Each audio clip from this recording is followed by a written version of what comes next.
RCC2 Girls কবি আৰু পাঠ সঞ্জীৱ কলিতা। জালুকবাৰীত ফাগুনৰ চিঠিৰ পূৰ্বেই দুপৰ ৰাতি কোন হোষ্টেলৰ চাদৰ পৰা খোখনা হয় অস্থিৰ এই বাউল বতাহৰ।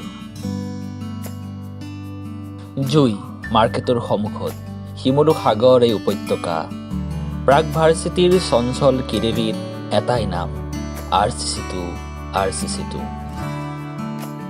সাউথ কেম্পাছৰ সূৰ্যমুখী কিম্বা সোণাৰু কাব্যিক প্ৰত্যয়েৰে সামৰিব পৰা নাই এই যৌৱন উন্মুক্ত অথচ প্ৰাচীন ঘোঁৰাৰ চেকুৰ।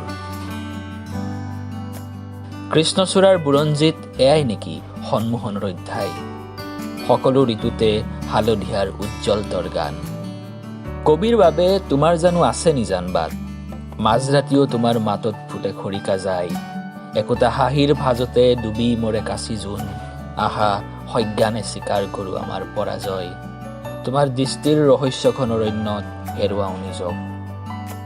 ময়ে সুধিছিলোঁ এসন্ধ্যা সৌৰভ শইকীয়াৰ আখৰেৰে তুমি নিতেও কোন হোষ্টেলৰ আৰ্চিত ফুলি উঠা, কোন হোষ্টেলৰ খিৰিকীত ৰৈ থাকে বুকুৰ কপৌ জনাবলৈ উদ্দাউল অস্থিৰ অনুভৱ।